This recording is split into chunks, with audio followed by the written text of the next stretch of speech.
ये कहानी है एक जंगली बच्चे और एक डायनासोर की, जिनकी दुश्मनी इतनी गहरी होती है जैसे सांप और नोएले की। लेकिन वक्त के चलते इनकी दुश्मनी कब दोस्ती में बदल जाती है पता ही नहीं चलता, और कैसे डायनासोर एक बच्चे के कारण अपनी गुम हुई फैमिली से भी मिल पाता है। तो बिना देर किए वीडियो को शुरू करते हैं। तो मूवी की शुरुआत में हम एक कपल डायनासोर को देखते हैं जो कि फार्मर थे। आज उनकी लाइफ का सबसे बड़ा दिन था, क्योंकि आज उनके बच्चे अंडों से बाहर आने वाले थे और वो दोनों भी इसका बड़ी ही बेसब्री से वेट कर रहे थे। और देखते ही देखते अंडों के टूटने पर उसमें से दो बच्चे लिबी और बक बाहर आते हैं। और जब लास्ट अंडा टूटता है तो उसमें से एक ऐसा डायनासोर बाहर आता है जो दिखने में बहुत वीक और छोटा था, जिसे बाहर आने से भी डर लग रहा था। उसके डैड हेनरी उसका नाम आर्लू रखते हैं और अपने सभी बच्चों को बताते हैं कि हम फार्मर हैं और आज से तुम भी हमारी एक छोटी सी फैमिली का हिस्सा हो। टाइम निकलता है और बच्चे अब काफी बड़े हो चुके थे और शरारती भी, जो हमेशा मस्ती किया करते थे और फार्मिंग करने में उनकी हेल्प भी कर रहे थे। लेकिन इस सबसे अलग आर्लू को उसकी हेल्थ और हाइट के हिसाब से काम दिया जाता था। लेकिन फिर भी आर्लू हमेशा बहुत डरता था। अब विंटर आने वाला था, इसलिए हेनरी अपने बच्चों से कहता है कि उसके लिए हमें अपना खाना स्टोर रूम में सेव करना होगा, जिससे आगे हमें कोई प्रॉब्लम ना हो। लेकिन एक जंगली हमारा खाना चुरा लेता है। इतना कहने के बाद वो दोनों अपने अपने फुटप्रिंट्स स्टोर रूम पर छोड़ देते हैं। लेकिन यहाँ बच्चे भी फुटप्रिंट्स छोड़ने के लिए जिद करने लगते हैं। इस पर हेनरी कहता है कि फुटप्रिंट्स छोड़ने के लिए तुम्हें कोई बड़ा काम करना होगा, जो खुद के लिए नहीं बल्कि किसी दूसरे के लिए होगा। और मुझे पूरा विश्वास है कि तुम लोग एक दिन ये जरूर कर पाओगे। और देखते ही देखते बक और लिबी तो ऐसा काम कर देते हैं और अपने फुटप्रिंट्स भी छोड़ देते हैं। लेकिन आर्लू में कोई सुधार नहीं हुआ था। अगले दिन हेनरी आर्लू को बताता है कि वो जंगली एक बार फिर हमारा खाना खाकर चला गया है। अगर उसे हमने नहीं रोका तो विंटर में हमारा खाना कम पड़ जाएगा, इसलिए उसका इलाज ढूंढना होगा और तुम्हें उसे पकड़ना होगा। और प्लान के मुताबिक दोनों से पकड़ने के लिए जाल बिछाते हैं। हेनरी आर्लू से कहता है कि एक बार अगर तुमने उस जंगली को मार दिया तो तुम भी अपने फुटप्रिंट्स छोड़ देना, ठीक मेरे साइड में। आगे जब आर्लू को पता चलता है कि जाल में कोई फंस चुका है तो वो डरते हुए उसे मारने के लिए आगे बढ़ता है, जहाँ वो देखता है कि वो जंगली कोई और नहीं बल्कि एक छोटा बच्चा है जो उस जाल में से निकलने के लिए बेहिसाब दम लगा रहा है और इसी कारण वो थक चुका था। आर्लू उससे डर तो रहा था, लेकिन फिर भी कुछ हिम्मत जुटाकर उसे मारने के लिए वो आगे बढ़ता है। लेकिन उसका मासूम फेस देखकर आर्लू को उस पर दया आ जाती है और वो उसे छोड़ देता है। लेकिन बच्चा आर्लू की तरफ बढ़ता है, जिसे देखकर आर्लू जोर जोर से चिल्लाने लगता है, जिसकी आवाज सुनकर हेनरी भी वहाँ आ जाता है। इसे देखकर बच्चा वहाँ से भाग जाता है। हेनरी को जब पता चलता है कि आर्लू ने उस बच्चे को जाने दिया तो उसे समझाते हुए कहता है कि अपने डर को खुद पर हावी मत होने दो, नहीं तो तुम भी नहीं बचोगे और तुम्हें अपना काम अभी खत्म करना होगा। उस बच्चे के पैरों के निशान अभी दिख रहे थे। उन्हें फॉलो करते हुए ये बच्चे तक पहुँच सकते थे। आगे जाने पर मौसम बहुत खराब हो चुका था और बारिश भी हो रही थी, इसलिए पैरों के निशान मिट रहे थे, जिन्हें देखते हुए हेनरी आर्लू से तेज चलने को कहता है। लेकिन रास्ते में चोट लगने के कारण आर्लू वहीं गिर जाता है, इसलिए दोनों वापस आने लगते हैं। लेकिन नदी पर तूफान आने के कारण आर्लू तो बच जाता है, लेकिन उसमें हेनरी की डूबने के कारण मौत हो जाती है। अगले दिन आर्लू और उसकी माँ खेत पर काम कर रहे थे, जहाँ आर्लू को पता चलता है कि वही जंगली बच्चा उनका खाना खा रहा है, तो वो उसे मारने के लिए उसके पीछे भागता है। लेकिन पैर फिसलने के कारण वो दोनों नदी में जा गिरते हैं और एक बड़ी सी चट्टान से सर टकराने के कारण वो बेहोश हो जाता है। आर्लू की जब आंख खुलती है तो वो देखता है कि वो अपने घर से बहुत दूर आ चुका था और उसके पैर में चोट भी लगी है। डर के कारण उसकी हालत खराब हो रही थी। वहीं उसे फिर से वही बच्चा दिखाई देता है जो उसे देखकर वहाँ से भाग जाता है। अब आर्लू का सिर्फ एक ही मकसद था और वो है किसी भी तरह अपने घर वापस पहुँचना, और इसीलिए वो नदी के किनारे किनारे आगे बढ़ रहा था, क्योंकि उसके डैड ने उसे कहा था कि अगर कभी गुमराह हो जाओ तो नदी को ढूंढ लेना, उसे तुम्हें अपना घर ढूंढने में आसानी होगी। आगे उसे बेरी दिखाई देती है, जिसे खाने की लालच में वो फिसल जाता है और उसका पैर एक बड़े से पत्थर के नीचे दब जाता है, जिसे निकालने के लिए वो हर नाकाम कोशिश कर रहा था और आखिर में थक हार कर वो वहीं सो जाता है। सुबह जब उसकी आंख खुलती है तो वो देखता है कि उसका पैर अब निकल चुका है। वहीं उसे उस बच्चे के पैरों के निशान दिखाई देते हैं और वो भी समझ आता है कि हो न हो उस बच्चे ने उसकी हेल्प की है। आगे जाने पर एक बार फिर वो बच्चा मिलता है, लेकिन इस बार वो बच्चा आर्लू के लिए खाना लाया था, लेकिन शाकाहारी होने के कारण आर्लू खाने से मना कर देता है। तब वो बच्चा आर्लू को बेरी ला कर देता है और बिना कुछ सोचे आर्लू सारी बेरियां खा लेता है।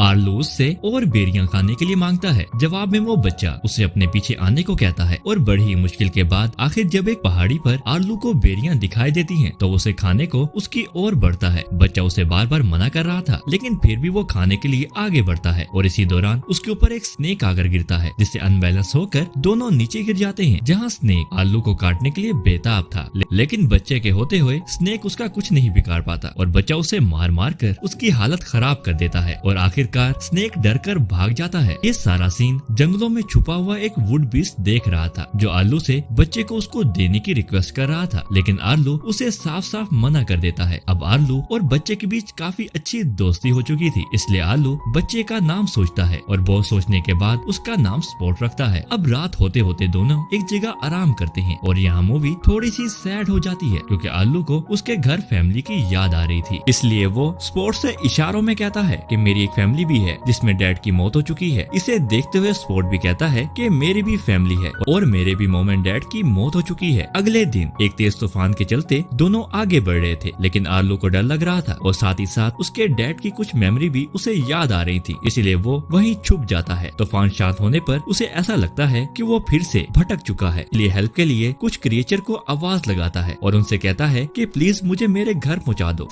इस पर क्रिएचर का लीडर थंडर क्लैप कहता है कि हम हमेशा तूफान का पीछा करते हैं, क्योंकि किसी ने कहा था कि तूफान आएगा और कुछ दे कर जाएगा। आर्लो उनके इरादों से अनजान था, लेकिन स्पॉट उन्हें देखते ही पहचान चुका था, लेकिन उनके आने से पहले ही वो छुप गया था। लेकिन उन्हें स्पॉट की स्मेल आ जाती है और वो आर्लो से उसका पता पूछते हैं, लेकिन आर्लो कुछ बताने के लिए तैयार नहीं था, लेकिन फिर भी स्पॉट उनकी नजरों से कहां तक बचता, इसलिए दोनों वहाँ से भागने लगते हैं और भागते भागते कुछ बड़े डायनासोर्स के पास पहुँचते हैं, जो थंडर क्लैप और उसके साथियों को बुरी तरह मारकर वहाँ से भगा देते हैं। आर्लो उन्हें सारी बातें बताते हुए कहता है कि मुझे पांजा पर्वत का रास्ता बता दो। इस पर डायनासोर्स उसे कहते हैं कि हम हमारी बफैलो ढूंढने जा रहे हैं, तो तुम भी हमारे साथ चल सकते हो सकता है कोई तुम्हारी हेल्प कर दे। स्पॉट की मदद से ये लोग आगे बढ़ते हुए बफेलोस ढूंढने में कामयाब हो जाते हैं, जिन्हें कुछ क्रिएचर ने चुरा लिया था, और देखते ही देखते इन लोगों के बीच फाइट होती है और थोड़ी ही देर में सारे डायनासोर्स अपनी बफेलोस लेकर वहाँ से निकल आते हैं और कुछ दूर आकर आर्लो को पांजा पर्वत दिखाई देता है, जिसे देखकर उसकी खुशी का कोई ठिकाना नहीं था। इसलिए अब वो डायनासोर को थैंक यू कहकर पांजा पर्वत की तरफ आगे बढ़ता है। के जाने पर स्पॉट को उसी के जैसा एक आदमी दिखाई देता है, जो बिल्कुल स्पॉट की तरह ही बिहेव कर रहा था। दोनों एक दूसरे को गौर से देख रहे थे, लेकिन आर्लो उसे ये कहकर उसे अपने साथ ले आता है कि हमने पहले अपने घर पहुँचना है। आगे जाने पर मौसम बहुत ज्यादा खराब हो चुका था और आगे जाने का कोई रास्ता भी नहीं था। वही मुसीबत उसका पीछा नहीं छोड़ती और एक बार फिर थंडर क्लैप उसके सामने था, जो स्पॉट को उठाकर अपने साथ ले जाता है, जिसे बचाने के चक्कर में आर्लो पहाड़ी से नीचे गिर जाता है, जहां आर्लो को उसके डैड की सोल दिखाई देती है, जो उनसे कहता है कि स्पॉट ने मेरी बहुत हेल्प की है और अब वो मुसीबत में है, तो मेरा भी फर्ज बनता है कि मैं उसकी हेल्प करूं। इस पर हेनरी उसकी तारीफ करते हुए कहता है कि मुझे पता था कि तुम बहुत बहादुर हो, जाओ और अपने दोस्त की मदद करो। लेकिन आर्लो को एहसास होता है कि उसके डैड यहाँ नहीं है, बस ये तो सिर्फ उसकी आंखों का धोखा है। बहुत ढूंढने पर उसे स्पॉट दिखाई देता है, जो नदी के बीचों बीच एक लकड़ी में छुपा हुआ था, जिसे खाने के लिए थंडर क्लैप और उसके साथी बेताब हो रहे थे। आर्लो स्पॉट को बचाने के लिए आगे बढ़ता है और इसी दौरान इनके बीच काफी फाइट भी होती है और एक एक करके आर्लो सभी क्रिएचर को वहाँ से भगा देता है। लेकिन अफसोस स्पॉट को बचाने से पहले ही नदी में पानी तेज हो जाता है और दोनों नदी के साथ बह जाते हैं और एक झरने से तेज स्पीड में नीचे गिर जाते हैं, जिसमें स्पॉट बेहोश हो जाता है। आर्लो उसे किसी तरह बाहर निकाल कर लाता है और थोड़ी देर बाद वो होश में आ जाता है। अब बस मंजिल सामने थी और कोई मुसीबत भी नहीं थी, लेकिन किस्मत को कुछ और ही मंजूर था और एक बार फिर वही आदमी स्पॉट को ढूंढते हुए वहाँ आ पहुँचता है। लेकिन इस बार वो अकेला नहीं था, बल्कि उसकी फैमिली भी उसके साथ थी। स्पॉट उसकी स्मेल पकड़कर समझ जाता है कि ये उसी की फैमिली है जो कुछ सालों पहले बिछड़ चुकी थी। स्पॉट के माँ बाप अपने बच्चे को पकड़कर बहुत खुश हो रहे थे, वहीं स्पॉट के फेस पर भी ये खुशी देखने लायक थी। इसलिए आर्लो स्पॉट को अपने साथ ले जाने से मना कर देता है, क्योंकि उसे अब अपनी फैमिली मिल चुकी थी और इसी में उसकी खुशी थी। और लास्ट बार स्पॉट आर्लो को गले से लगाकर अपनी फैमिली के साथ वहाँ से चला जाता है। इधर जब आर्लो अपने घर पहुँचता है तो उसकी मॉम खेत पर काम कर रही थी, जो आर्लो को देखकर बहुत ही ज्यादा खुश होती हैं और सभी उसे गले से लगा लेते हैं। और फाइनली अब वो टाइम आ चुका था जब आर्लो भी अपने फुटप्रिंट्स छोड़ने लायक बन चुका था। आर्लो के फुटप्रिंट्स छोड़ने के बाद ये शानदार मूवी यहीं खत्म हो जाती है।